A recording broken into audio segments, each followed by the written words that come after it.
ភាពស្បែកលឿងក្នុងទារកទើបនឹងកើតភាពស្បែកលឿងជាភាពមួយដែលកើតឡើងជាញឹកញាប់ក្នុងអំឡុងសប្តាហ៍ដំបូងបំផុតបន្ទាប់ពីកំណើត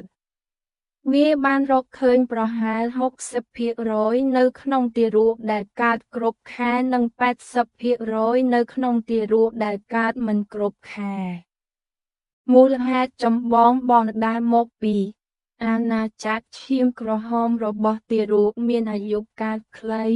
ធាតុតម្រូវកោសិកាចំណីថ្លើមនៅមិនទាន់ដំណើរការបានពេញលេញដូច្នេះមិនអាចបំបត្តិសារធាតុលឿងប៊ីលីរូប៊ីនបានតាមធម្មតា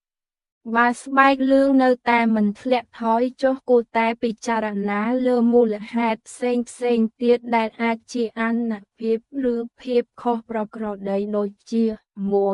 1. ក្រុមឈាមរបស់ម៉ាក់និងកូនខុសគ្នាអូ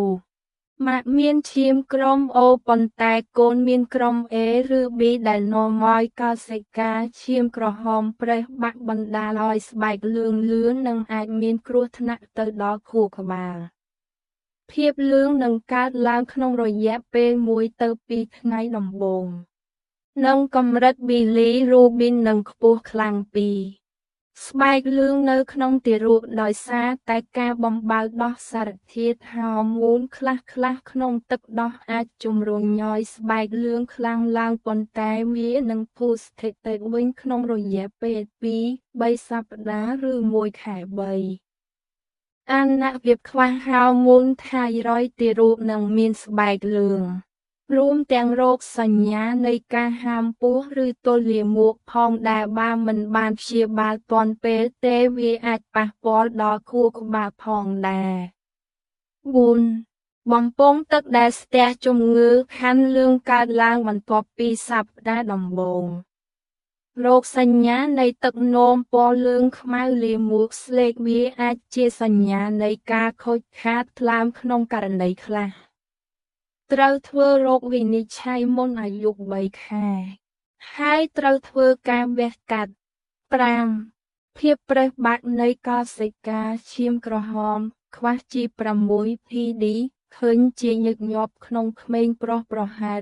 10% ក្នុងប្រជាជនកម្ពុជាជារោគដែលបញ្ជូនតាមគ្រួសារជារាងពូជអាការៈដែលអាចសង្កេតបានពីភ្នែកមុខតំបន់ខ្លួនដៃនិងជើងបើស្បែកលឿងរហូតដល់ចុងជើងមានន័យថាកម្រិតប៊ីលីរូប៊ីនប្រហែល 15 មីលីក្រាមក្នុង1 ដេស៊ីលីត្រដែលអាចមានគ្រោះថ្នាក់ដល់ខួរក្បាលប្រសិនបើមិនទទួលការព្យាបាលភ្លាមៗ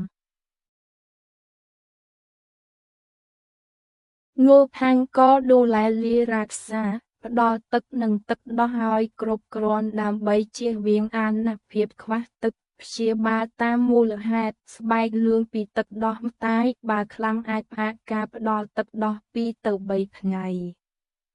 ស្បែកលឿងពីការខ្វះហោមូនថាយរ៉ុយព្យាបាលដោយផ្ដល់ហោមូនជំនួសការដាក់ពន្លឺ